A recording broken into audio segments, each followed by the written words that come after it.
बिस्मिल्लाहिर्रहमानिर्रहीम। अस्सलाम वालेकुम नाज़रीन, आप यूट्यूब चैनल देख रहे हैं। मैं इमरान खान हूँ। इमरान खान साहब की मुलाकात उनकी जो मुज़ाकराती कमेटी है उससे अभी भी नहीं करवाई गई और हुकूमत ने तकरीबन हाथ खड़े कर दिए हैं। अयाज सादिक ने कहा कि इमरान खान से पीटीआई मुज़ाकराती टीम की मुलाकात करवाना मेरा मैंडेट है, ना मेरी ज़िम्मेदारी है। हालांकि जो इनकी आपस में मुज़ाकराती कमेटी की मुलाकात हुई थी वहाँ पे बाकायदा लिखा गया था कि इमरान खान साहब से जाकर मिलेगी पाकिस्तान तहरीक इंसाफ की मुज़ाकराती कमेटी, उनसे मुशावरत करेगी और उनकी हदायत की रोशनी में फिर आगे का लायामल बनेगा और दोबारा मुलाकात होगी। लेकिन अब बार बार वज़रा कहते भी रहे हैं, जो हुकूमती मुज़ाकराती कमेटी है वो कहती रही है कि मुलाकात होनी चाहिए, लेकिन मुलाकात करवाई नहीं जा रही। अब इसमें नवाज शरीफ साहब की सियासत भी कार फरमा है और बार बार पाकिस्तान तहरीक इंसाफ को कहते हैं जी अपने तहरीरी मुतालबात दे दें। तहरीरी मुतालबात के हवाले से दो चीज़ें अब तक सामने आई हैं कि हुकूमत क्यों मांगती है तहरीरी मुतालबात, क्यों बज़िद है कि तहरीरी तौर पर ही दें। हालांकि इमरान खान साहब ने ट्वीट में भी अपने मुतालबात के दो मुतालबात हैं मेरे मुज़ाकरात में, अखबारात के अंदर छप गए हैं, पूरी दुनिया को याद हो गए हैं। लेकिन ये दो मुतालबात भी हुकूमत कहती है जी लिख के दें तो हम मानेंगे। तो इसकी पहली वजह यह है कि नवाज शरीफ को ताने देने के लिए कोई एक कागज़ मैसर आ जाए कि नवाज शरीफ साहब जो है ना वो जलसों में खड़े होकर वो कागज़ दिखाएं, ये देखो जी ये मुतालबात इमरान खान करता रहा है, ये इस तरह करके ना नवाज शरीफ को सियासत करने के लिए कोई पेपर मिल जाए। तो इमरान खान के पास तो साइफर था, बहुत बड़ा पेपर था। तो नवाज शरीफ साहब जो है ना वो मर्सिडीज़ के बदले में अपनी 3 पहिए वाली साइकिल हासिल करना चाह रहे हैं कि मैं भी किसी तरह कोई सियासत के अंदर आ जाऊं कि ये मुझे तहरीरी तौर पे मुतालबा मिल जाए। तो इमरान खान साहब ने कहा दो पहिए लिख के दो, लिख के दे इनको मुतालबात। तो पाकिस्तान तहरीक इंसाफ पहले देना नहीं चाह रही थी। उसकी दो वजूहत जो समझ आ रही थी, एक ये कि मियाँ नवाज शरीफ साहब चाहते हैं कि उनको कोई तहरीरी चीज़ मिल जाए जिसको कल को वो कहें जी एनआरओ मांग रहे थे, ये कर रहे थे, वो कर रहे थे। और दूसरा हुकूमत को शक है कि मुज़ाकरात कहीं और भी हो रहे हैं और वहाँ पे जो पाकिस्तान तहरीक इंसाफ हमसे मांग रही है उससे ज़्यादा कुछ देने की तैयारी हो रही है। लिहाजा ये तहरीरी तौर पे हमारे पास होना चाहिए ताकि हम कल को कहें जनाब ये देखें यही मांगा था और यही हमने देना है। और तीसरी एक चीज़ और है जो बहुत इंपॉर्टेंट है, जो किसी के जहन में नहीं आ रही, वो ये है कि पाकिस्तान तहरीक इंसाफ ने तो अभी एक लंबी तहरीक चलानी है। ये तो उनके इब्तदाई मुज़ाकरात के अंदर जो उन्होंने कहा था जी मुज़ाकरात कर रहे हैं, तो मुज़ाकरात को आगे बढ़ाने के लिए हमारी दो शराइत माने फिर मुज़ाकरात करते हैं बाकी चीज़ों के ऊपर। तो बाकी चीज़ों में तो मुज़ाकरात होने, ये तो दो वो चीज़ें हैं जिन पे इमरान खान साहब अपनी सिविल नाफरमानी की तहरीक को वापस लेंगे, उसको ख़त्म करेंगे, मुज़ाकरात के अंदर बैठ के बातचीत शुरू करेंगे और फिर उन चीज़ों पे आएंगे जो हकीकी चीज़ें हैं जिनके ऊपर बातचीत होनी चाहिए। नंबर एक, मैंडेट। इमरान खान साहब का पहले दिन से मुतालबा है कि हमने इलेक्शन जीता है, कोई 70% से ज़्यादा लोगों ने हमें वोट दिया है। 180 सीटें तो पाकिस्तान तहरीक इंसाफ पहले दिन इलेक्शन में जीत गई थी। 17 सीटों वाली जमात को उठा के पाकिस्तान में इक़्तिदार दे दिया पाकिस्तान की एस्टेब्लिशमेंट ने। ये पाकिस्तान के साथ वैसे बड़ा ही घिनौना मजाक किया इन्होंने। जो लोग बदतरीन तरीके से मुस्तरद हुए उन्हें लाके इक़्तिदार में उठा दिया। एक ऐसी खातून को पंजाब की वज़ीर आला बना दिया जो अपनी सीट ही हार गई थी और बहुत सारी और सीटें भी ये हार गए थे। इनके पास तो ये ना 3 में ना 13 में पीपल्स पार्टी इनसे आगे जा रही थी कौमी असम्बली में। तो वहाँ पे इनको इक़्तिदार दे दिया गया, इनको लाके इस खानदान को, इसकी खानदान की सियासत भी तबाह कर दी वैसे सीरियसली जो है। अब इमरान खान साहब ने मुतालबा मैंडेट की वापसी का भी करना है और आइन की बहाली का भी करना है। आइन की बहाली जो है वो 26वीं आइनी तरमीम के खात्मे के साथ मशरूत है कि 26वीं आइनी तरमीम ख़त्म हो जाए। अब इसमें एक नई डेवलपमेंट हुई है और जो सेक्रेटरी है बार के, यानी जो सुप्रीम कोर्ट बार एसोसिएशन है, उसके जनरल सेक्रेटरी सलमान मंसूर ने 26वीं आइनी तरमीम का कदम करार देने के लिए सुप्रीम कोर्ट में दरख्वास्त दायर कर दी है और उन्होंने चंद नुक्ते उठाए। एक, उन्होंने कहा कि जी जजेस की तादाद में इजाफा ना किया जाए और प्रैक्टिस एंड प्रोसीजर एक्ट में तरमीम में कदम करार देने और नए जजेस की तैनाती रोकने की भी इस्तदा की गई है। यानी अब ये सारा का सारा 26वीं आइनी तरमीम में किया गया ना कि कितने जज लाने हैं, कैसे जज लाने हैं, जजों को कौन लेकर आएगा। अब पार्लियामेंटेरियन फैसला करेंगे कि किसको जज बनना और किसको नहीं बनना। तो जो जजेस की अपनी, जो जुडिशरी की अपनी उसके अंदर अहलियत है या उसकी कैपेसिटी है, उसको बहुत मिनिमाइज कर दिया गया, यानी उसे कम कर दिया गया है। तो अब इसके ऊपर ये सारा कुछ 26वीं आइनी तरमीम में हुआ है और ये कोई पहला बंदा नहीं है जिसने 26वीं आइनी तरमीम को चैलेंज किया। कोई दर्जन भर जो लोग हैं या इससे ज़्यादा, इन्होंने 26वीं आइनी तरमीम को चैलेंज किया हुआ है। और हैरत की बात आप ये देखें कि 26वीं आइनी तरमीम के नतीजे में जो गैर आइनी, मैं उसे गैर आइनी इसलिए कह रहा हूं कि मैं 26वीं आइनी तरमीम को ठीक नहीं समझता और मेरा यह हक है कि मैं उसको ठीक समझूं या गलत समझूं। तो वो जो एक आइनी बेंच बनाया गया, जो मुतनाज़े आइनी बेंच है, जो 26वीं आइनी तरमीम की वजह से बना, वो बेंच अपने केसेस सुन रहा है लेकिन वो 26वीं आईनी तरमीम के ऊपर जितने केसेस बने हुए हैं वो नहीं सुने जा रहे। मजे की बात आप ये देखें, यानी आपको हैरत होगी इस बात से कि जो मेन मसला है कि 26वीं आईनी तरमीम ठीक है या गलत है, वो केस नहीं सुना जा रहा। लेकिन 26वीं आईनी तरमीम के नतीजे में जो कुछ तनाज़ा खड़ा हुआ है वो चल रहा है। यानी आईनी बेंच इस मुतनाज़े तरमीम के नतीजे में बना, वो मुतनाज़े बेंच केसेस सुन रहा है। लेकिन वो जो आईनी तरमीम है उसके ऊपर, जो खुद मुतनाज़े है उसके ऊपर बेशुमार लोगों ने जो है वो बार बार पिटीशन डाली है, लेकिन सुप्रीम कोर्ट ऑफ पाकिस्तान उसको सुन नहीं रही। अब सुप्रीम कोर्ट ऑफ पाकिस्तान अगर उसको सुनती है तो यहां सारा मसला हल हो जाता है। क्योंकि देखिए, मैं आपको इसको सिंप्लीफाई करता हूं, बहुत आसान कर देता हूं। मौजूदा हुकूमत को और एस्टेब्लिशमेंट को इस बात का पता था कि सुप्रीम कोर्ट ऑफ पाकिस्तान में जो जजेस की अक्सरियत है वो आईन और कानून के साथ खड़ी होगी, लिहाजा उनके मकासद पूरे नहीं हो रहे थे। उन्होंने बहुत सारे ऐसे इकदाम उठाने थे जो इकदाम आईन से मुताबिकत नहीं रखते, या बहुत सारे ऐसे काम उन्होंने करने थे जो सुप्रीम कोर्ट ऑफ पाकिस्तान से रिवर्स हो जाते। तो उन तमाम कामों को करने के लिए और उन रुकावटों को दूर करने के लिए उन्होंने सुप्रीम कोर्ट ऑफ पाकिस्तान में एक आईनी बेंच बना दिया, एक मुतनाज़े आईनी तरमीम लाकर, और उस आईनी बेंच में वो तमाम जजेस शामिल कर दिए जो उनके पसंदीदा हैं। अब आपको बात समझ आई कि सुप्रीम कोर्ट ऑफ पाकिस्तान में जजेस की अक्सरियत आईन और कानून के साथ खड़ी थी, लिहाजा हुकूमत और एस्टेब्लिशमेंट का काम नहीं बन रहा था। तो हुकूमत ने और एस्टेब्लिशमेंट ने एक नई अदालत बना दी और उसके अंदर वो जज शामिल कर दिए जो उनके मर्जी के जज हैं। अब जिस चीज से भी खतरा होता है उस चीज का रुख मोड़ दिया जाता है उस बेंच की तरफ, और वो बेंच इनके लिए मामलात को आसान कर देता है। जैसे कि फौजी अदालतों वाला मामला हुआ थोड़े दिन पहले, अभी ये मामला चल रहा है और इसके ऊपर जो है वो पहला बाकायदा एहतजाज जीपीओ चौक में वकला ने किया है फौजी अदालतों के फैसलों के खिलाफ। ये पूरी दुनिया में पाकिस्तान के लिए जग हंसाई का एक सबब बनेगा और कोई वजह नहीं है। यानी ये जो फौजी अदालतें हैं तो अदालतें होती ही नहीं, क्या ये सिविलियन को सजाएं दे सकती हैं? अब ये केस चल रहा था, इसके अंदर कुछ रिमार्क्स हैं जो जज साहिबान ने दिए, तो मैं उनके ऊपर सिर्फ एक बात करना चाहता हूं और जज साहब को बताना चाहता हूं कि तकलीफ होती क्या है। जस्टिस जमाल मंदोखेल साहब ने कहा कि किसी को कैद तन्हाई में रखना खुद एक बहुत बड़ी सजा है।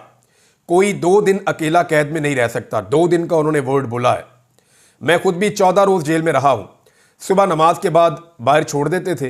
कुछ कैदी खेल वगैरह भी खेल लिया करते थे। ये जस्टिस जमाल मंदोखेल साहब ने कहा है। इसके बाद जस्टिस मुसर्रत हलाली साहिबा ने कहा कि कैदियों को बाहर निकलने दें, धूप लगवाने दें, इसमें क्या मसला है। अब ये दोनों जजों को मैं एक बात बताता हूं, आप दोनों सुप्रीम कोर्ट ऑफ पाकिस्तान के जज हैं। 142 दिन मैं अकेला रहा हूं, 142 दिन। वो तकलीफ मैं आपको बता नहीं सकता। और मैं अकेला नहीं हूं, और बहुत सारे लोग वहां पे चिल्ला रहे होते थे, उन्हें मार पड़ रही होती थी। अकेला रखते हैं, टॉर्चर करते हैं, बात नहीं करते, सलाम का जवाब नहीं देते, खाना कुत्ते की तरह डालते हैं, ऐसे नीचे से फेंकते हैं। इस तरह होता है वहां पे कैद तन्हाई के अंदर। इंसान की सेल्फ रिस्पेक्ट ही खत्म कर देते हैं, बंदे को ज़हनी मरीज बना देते हैं। इतने जालिम है ये एजेंसियों वाले जो पाकिस्तान में बंदों के साथ होता है। और क्या जुर्म क्या था? सिर्फ ये कि इख्तलाफ राय, और तो कुछ नहीं था। मैंने 10 दफा उन्हें कहा यार मुझे धूप में निकाल दो 2 मिनट के लिए, मुझे कोई पौधा दिखा दो, मैं कोई ग्रीनरी देखना चाहता हूं, वो बाहर निकालो 5 मिनट के लिए, वो भी नहीं कर रहे थे। तो आप दोनों को मैं ये बता दूं कि आज आप सुप्रीम कोर्ट ऑफ पाकिस्तान में जिन हुकूक की बात कर रहे हैं वो पाकिस्तान में मिलते ही नहीं है। मैं यहां पे एक बेबसी की तस्वीर बना रहा और आपके चीफ जस्टिस ने मुझे, मैं कई दफा कहता रहा, उसने मुझे नहीं बुलाया। और जब आपकी अदालत में मेरे बारे में नाम लिया गया तो उसने कहा वो कौन है। तो आप दोनों में अगर ये जरूरत है तो आप मुझे बुलाकर पूछे, मुझे बुलाएं सुप्रीम कोर्ट ऑफ पाकिस्तान में और मुझे बुलाकर पूछें। मैं आपको बताता हूं कि कैसा जुल्म और कैसा जबर होता है जब जबरी तौर पे लापता किया जाता है। 2 दिन की बात करते हैं, 142 दिन मैंने इन हालात में गुजारे। धूप तो बहुत दूर की बात है, रोशनी बहुत दूर की बात है। तो आपको अंदाजा नहीं है किस तकलीफ से लोग गुजरते हैं। बहरहाल इमरान खान साहब ने कहा जी कि लिख के इनको तहरीरी तौर पे मुतालबात दे दिए जाए और जो इन्होंने उसका करना है वो कर दें। मेरे ख्याल में इमरान खान साहब जो हैं वो हुज्जत तमाम कर रहे हैं।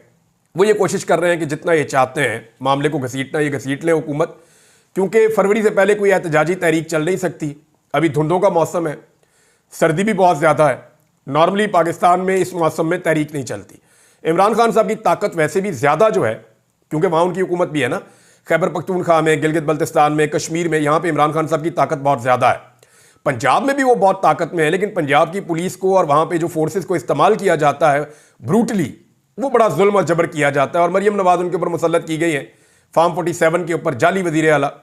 तो वो पूरी कोशिश करती है। और मैं हसीना वाजिद प्लस है वो, मरियम नवाज जो है वो हसीना वाजिद प्रो मैक्स है, नॉर्मल भी नहीं है। और इनका अंजाम भी मुझे ऐसा लगता है कि हसीना वाजिद वाला ही होना है, देर हो सवेर हो अंजाम इनका वही होगा। और ये अपने अंजाम की तरफ चल नहीं रहे, ये अपने अंजाम की तरफ भाग रहे हैं और इन्होंने दौड़े लगाई हुई है अपने अंजाम की तरफ। और ये अंजाम हम देखेंगे क्योंकि जुल्म और बर्बरियत एक लेवल से जब आगे चली जाती है तो लोग रिएक्ट कर जाते हैं। एक दिन आएगा पंजाब में भी लोग रिएक्ट कर जाएंगे। अब 26वीं आईनी तरमीम के हवाले से अगर कोई सुप्रीम कोर्ट ऑफ पाकिस्तान का फुल कोर्ट बैठता है तभी ये सारी चीज़ें रिवर्स हो सकती हैं। और फिर 26वीं आईनी तरमीम अगर ख़त्म हो जाती है तो चाहे फौजी अदालतों का मामला हो, चाहे वो धांधली का मामला हो, चाहे वो दीगर मामला हो, पाकिस्तान में जितने आईनी मसाइल जिनमें पाकिस्तान उलझा हुआ है वो सारे खुल जाएंगे। हत्ता के जो सर्विसेज चीफ्स की 5 साल तक मुद्दत कर दी गई है, 3 साल से बढ़ा के, ये मामला भी चैलेंज हो जाएगा और बहुत सारी चीज़ें आपके सामने आएंगी। अभी कुछ एक दावा किया जा रहा है, मरियम नवाज को पहुंचाया गया सरगोदा तालीमी इदारे में, वहाँ बच्चों को छुट्टी दे दी। यानी आप अंदाज़ा करें कि वज़ीर आला किसी तालीमी इदारे में जाए और उसके आने से पहले बच्चों को नोटिफिकेशन दे के छुट्टी दे दी जाए कि भाई तुसी कार जाओ, ताड़ी लोड नहीं है। तो बच्चों के बगैर वज़ीर आला ने क्या करना है भाई? इमरान खान यूनिवर्सिटी में जाता था, बाहर से लेकर अंदर तक रश रहता था, लोग इकट्ठे हो जाते थे। ये सियासी लोग तो जब जाते हैं तो वो चाहते हैं अटेंडेंस पूरी होनी चाहिए। इधर छुट्टी दे रहे हैं कि जनाब चले जाओ। मकामी सहाफ़ियों को भी इजाज़त नहीं है कि आप आके कवर नहीं कर सकते, अपना मीडिया भी नाल लेके जाना है। और वहां पे मरियम नवाज और तलबा के बीच में जो फासला रखा गया, मैं वो फासला, उसके बीच में क्रिकेट खेल सकते हैं लोग। यानी जितना बीच में रकबा खाली छोड़ा हुआ था उसमें अच्छी खासी वन टिप क्रिकेट हो सकती है, बड़ा मजा आ सकता है वहां पे। तो दूर क्यों बिठाया तलबा को? क्या कोई खतरा है तलबा से, या नारों की आवाजें पहुंच जाती हैं? और वहां पे सिक्योरिटी भी बहुत भारी थी और फिर चुने हुए बच्चे बिठाए हुए थे और उन बच्चों ने भी कोई इस्तकबाल नहीं किया। वहां पे ऊ की आवाजें भी बीच में आ रही थी। अब उसके बाद चंद बच्चों को इकट्ठा करके, जिनके साथ पहले से तय किया गया था, उनको कुछ ब्यूरोक्रेट, कुछ बच्चे, कुछ पुलिस वाले, कुछ सादा कपड़ों में अपने साथ जो लोग ले जाए गए, उन सबको इकट्ठा करके एक जमकट्टा सा बना के तो वीडियो बना के डाल देते हैं कि जनाब ये मरियम नवाज साहबा की मकबूलियत बहुत बढ़ रही है। तो मैं एक चीज अर्ज कर देता हूं कि नवाज शरीफ का मुकाबला मेरा चैलेंज है, PMLN को मेरा आज चैलेंज है और खुलकर चैलेंज दे रहा हूं। नवाज शरीफ का मुकाबला इस वक्त पाकिस्तान तहरीक इंसाफ के किसी भी काउंसलर से करवा दें आप, किसी एक काउंसलर से आप नवाज शरीफ का मुकाबला, चले मैं आपको नाम ले लेता हूं, वो सनम जावेद से आप करवा दें, ये तैयबा राजा से करवा दें। नई लड़कियां हैं ना, इनको तो बहुत वो पॉलिटिक्स में इनका नाम नहीं है या कोई इनकी पूरी लेगेसी नहीं है पॉलिटिक्स में। आप इनके साथ नवाज शरीफ और नवाज शरीफ की बेटी दोनों का मुकाबला करवा दें। सारे सरकारी वसाइल इस्तेमाल करें, जितना आप चाहते हैं वहां पे सरकारी अफसर, पटवारी, जो कुछ आपने करना है आप करें। पूरे लाहौर के अंदर आप होर्डिंग्स लगा दें, सारी बसें आप वहां पहुंचा दें, आप जितना मर्जी करके आप जलसा कर लें और सिर्फ 24 घंटे का फ्री हैंड दे दें इन दो खवातीन को। यास्मीन राशिद साहिबा को आप 24 घंटे के नोटिस के लिए छोड़ दें बस पैरोल के ऊपर, और उन्हें कहें चले यास्मीन राशिद को ले लें, कैंसर की पेशेंट है, सिर्फ उन्हें 24 घंटे दे दें, वो आपसे 10 गुना बड़ा जलसा करके आपको दिखा सकती हैं इसी शहर लाहौर के अंदर। यानी इस वक्त नवाज शरीफ की मकबूलियत का यह आलम हो गया है, बूट पॉलिश कर करके अपनी मकबूलियत का बेड़ा गर्क कर दिया मियां साहब ने।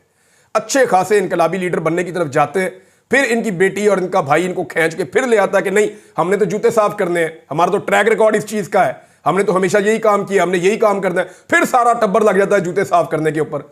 ओ भाई अच्छा खासा मियां नवाज शरीफ लेके जाता है तुम लोगों को, कभी इनकलाबी बन जाते हैं, आ जाओ थोड़े डंडे थोड़ी मार खा लेते हैं, साथ ही कोई ना कोई प्लेटलेस गिरा के उसको बाहर निकाल देते हैं। तो मियां नवाज शरीफ साहब का मुकाबला आज पाकिस्तान तहरीक इंसाफ के एक काउंसलर के साथ भी लेवल प्लेइंग फील्ड की शर्त के ऊपर नहीं करवाया जा सकता। मेरा चैलेंज है, मैं ओपन चैलेंज कर रहा हूं कि अभी मुकाबला करवा के देख लें, लेकिन एक शर्त है कि लेवल प्लेइंग फील्ड होनी चाहिए। उनको भी मौका मिलना चाहिए, उनका जहां तक दिल करे वो निकले, वो निकल कर आकर बैठे पुरअमन तरीके से। आप उनको 24 घंटे दें, 24 घंटे में वो आपके सारे रिकॉर्ड बराबर कर देंगे। और मैं एक काउंसलर की बात कर रहा हूं, किसी और बंदे की बात नहीं कर रहा। तो ये यहां तक अगर नवाज शरीफ की सियासत पहुंची है तो पहुंचाने में जो है वो इन्हीं लोगों का किरदार है जो इस वक्त उछल उछल के कह रहे हैं जी मरियम नवाज की मकबूलियत बहुत ज्यादा बढ़ गई है और ये हो गया वो हो गया, और जाल साजी के ऊपर इनकी हुकूमत कायम है। अभी एक जाली लेटर निकाल दिया इन्होंने नून लीग वालों ने, और वो UAE का निकाल दिया लेटर के जनाब UAE ने बड़ा एहतजाज किया है, बड़ी मजम्मत की है पाकिस्तान तहरीक इंसाफ की लीडरशिप पे कि जनाब उनके खिलाफ कोई प्रोपेगेंडा किया गया है। वहां से जनाब उन्होंने कहा ये तो जाली लेटर है, सारा दिन उसके ऊपर उन्होंने स्यापा डाली रखा, शाम तक उसके ऊपर उन्होंने शोर डाला, शाम को पता चला जनाब ये जाली लेटर है, और थोड़े ही घंटों के अंदर दोबारा से इनका पोल खुल गया। इमरान खान साहब ने कहा था जी 3 दिन पहले कि जो लापता कारकुनान हैं उनकी तस्वीर और उनकी जो तफसीलात हैं वो शेयर की जाएं, मगर इस बारे में 3 दिन गुजर गए, अभी तक कुछ नहीं हुआ। अब पता चला इमरान खान साहब ने एक कमेटी बना दी है और उसको कहा है कि इसके ऊपर फौरी तौर पे काम करें और फौरी तौर पे जितने भी लापता अफराद हैं उनकी तफसीलात शेयर की जाए, उनकी तस्वीर शेयर की जाए, ताकि ये मामला जो है वो इसको उठाया जाए। 26 नवंबर का एक ऐसा मामला था जिसपे पाकिस्तान तहरीक इंसाफ गिच्ची से पकड़ सकती थी इस हुकूमत को, लेकिन तहरीक इंसाफ ने उस मौके को ज़ाया किया और उन्हें लगा कि पता नहीं मुज़ाकरात में से वो क्या निकाल लेंगे। हुकूमत, मैं पहले दिन से आपको ये कह रहा हूं कि हुकूमत कभी नहीं चाहेगी कि ये मुज़ाकरात कामयाब हों, क्योंकि मुज़ाकरात की कामयाबी की सूरत में इस हुकूमत को घर जाना पड़ जाएगा। क्योंकि देखें ना, अगर इमरान खान बाहर आ गया तब तो खेल ही खत्म हो गया। इमरान खान जेल से बाहर आ जाएंगे, मुल्क उसका हो जाएगा। ये आप मेरे से लिख के ले लें। इमरान खान अगर डील किए बगैर, ये शर्त है सिर्फ, इमरान खान अगर डील किए बगैर जेल से बाहर कदम रख देते हैं और जेल से बाहर आ जाते हैं तो ये मुल्क फिर इमरान खान का है। वो इस तरह के आप देखेंगे, आपको नजर आ जाएगा, पूरा मुल्क निकल आएगा, सब लोग इमरान खान के साथ खड़े हो जाएंगे, तो सियासत तो उसकी मुट्ठी में आ जाएगी। इनके पल्ले क्या रहेगा? इनके पल्ले कुछ नहीं रहेगा, ये तफैलिये बन जाएंगे। ये सिर्फ इमरान खान का नाम लेकर अपनी सियासत किया करेंगे और इनके अपने पल्ले कख नहीं बचेगा। आज आप कद का फर्क देख लेना, नवाज शरीफ 3 दफा का वजीर आजम, इमरान खान के गोटों तक नहीं पहुंच सकता। आसिफ अली जरदारी दूसरी दफा पाकिस्तान का सदर है, इमरान खान के गिट्टों तक नहीं पहुंच सकता। इनकी औलादें आप ये देख ले, कोई शख्स भी इमरान खान का मुकाबला नहीं कर पा रहा सियासत के मैदान में। वजह सिर्फ एक है कि इमरान खान ने एस्टेब्लिशमेंट के सामने सरेंडर नहीं किया और इन सारों ने ना सिर्फ एस्टेब्लिशमेंट के सामने सरेंडर किया बल्कि इन सारों ने एस्टेब्लिशमेंट के बूट पॉलिश किए। हाँ, इनकी सियासत में वापसी एक ही तरीके से हो सकती है कि ये बुरश को और पॉलिश को एक साइड पे रखें और बूटों को धुतकार दें और ये कहें जी हम मैदान में आके सियासत करेंगे। हो सकता है 2 साल, 4 साल, 3 साल, 5 साल। इमरान खान भी इंसान है, उनसे भी गलतियां होंगी, वो सियासत के अंदर आएंगे। अगर उनकी हुकूमत बन जाती है या उनकी पार्टी की हुकूमत बन जाती है तो ज़रूरी तो नहीं है कि वो बिल्कुल दूध के धुले होंगे या दूध और शहद की नहरें बह जाएंगी। हो सकता है वो गलतियां करें और आपको मौका मिल जाए और आप वापस ऊपर आ जाएं, लेकिन जब तक आप एस्टेब्लिशमेंट की गोद में बैठे रहेंगे आपको मकबूलियत नहीं मिलेगी। और ये जो लोग इस वक्त बड़े बड़े ओहदेदारों की दोस्ती यारी के चक्कर में मौजे ले रहे हैं ना, इनके साथ भी पाकिस्तान में कुछ अच्छा नहीं होगा। मैं आपको एक स्टेटमेंट पढ़ के सुनाता हूँ। शाहिद मेतला साहब हैं, हमारे बड़े सीनियर जर्नलिस्ट हैं और जनरल बाजवा के हवाले से इनके बड़े अहम आर्टिकल्स भी आए थे। तो शाहिद मेतला साहब लिखते हैं, मोहसिन नकवी की ससुराली अजीज को पाकिस्तान क्रिकेट बोर्ड में हेड ऑफ वुमेन्स क्रिकेट तैनात कर दिया गया। इस मुल्क का निज़ाम मुलायजा करें, अशराफिया कैसे मुल्क के वसाइल को नोच रही है। समाज की गिरावट को देखें कि कैसे अफराद पैदा कर रहा है।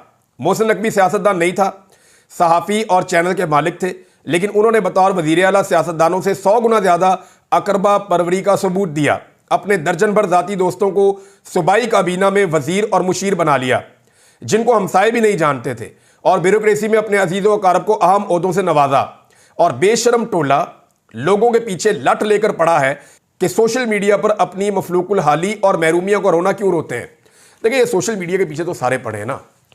इस वक्त आप PMLN देखें या पीपल्स पार्टी देखें या पाकिस्तान की एस्टेब्लिशमेंट को देखें या आप मौलाना फजल रहमान साहब की पार्टी को देखें, तमाम पॉलिटिकल पार्टीज़ को इमरान खान साहब की 2 चीज़ों से सख्त इख्तलाफ है। एक, इमरान खान साहब का सोशल मीडिया, क्योंकि ये सोशल मीडिया वो सवालात उठाता है जो 70 साल से किसी ने उठाए नहीं। और दूसरा जो एतराज़ है वो ओवरसीज़ पाकिस्तानियों में इमरान खान साहब की मकबूलियत, क्योंकि ओवरसीज़ पाकिस्तानी बाहर से जो दबाव डालते हैं उसको पाकिस्तान की एस्टेब्लिशमेंट उठाने की सकत नहीं रखती।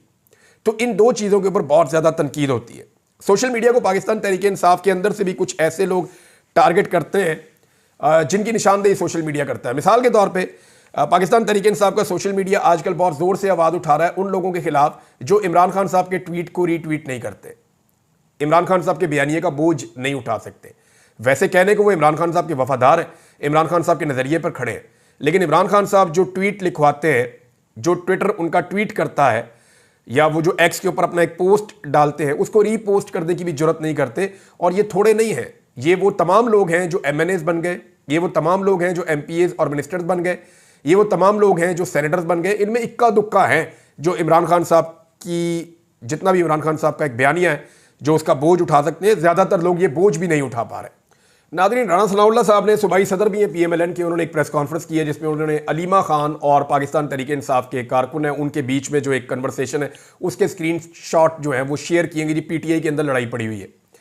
देखें, जब लेवल ये आ जाए कि एक पार्टी का सूबाई सदर एक दूसरी पॉलिटिकल पार्टी के लीडर की बहन के ट्वीट के स्क्रीनशॉट शेयर करके अपने आप को पॉलिटिकली रेलिवेंट करने की कोशिश कर रहा हो या दूसरी पार्टी के अंदर दरार डालने की कोशिश कर रहा हो, तो इसका मतलब यह है कि तुसी हाथ खड़े करके हार मान लो। यानी राणा सनाउल्लाह साहब से मुझे ये उम्मीद नहीं थी। वो बड़े लॉजिकल इश्यूज़ के ऊपर बात करते हैं हमेशा से। राणा सनाउल्लाह साहब जो हैं वो इस लेवल पे आ गए हैं, तो इसका मतलब ये है कि PMLN का बहुत बुरा वक्त चल रहा है भाई, बहुत बुरा वक्त। अब तक के लिए इतने, अपना ख्याल रखिएगा, अपने इस चैनल का भी। अल्लाह हाफिज़।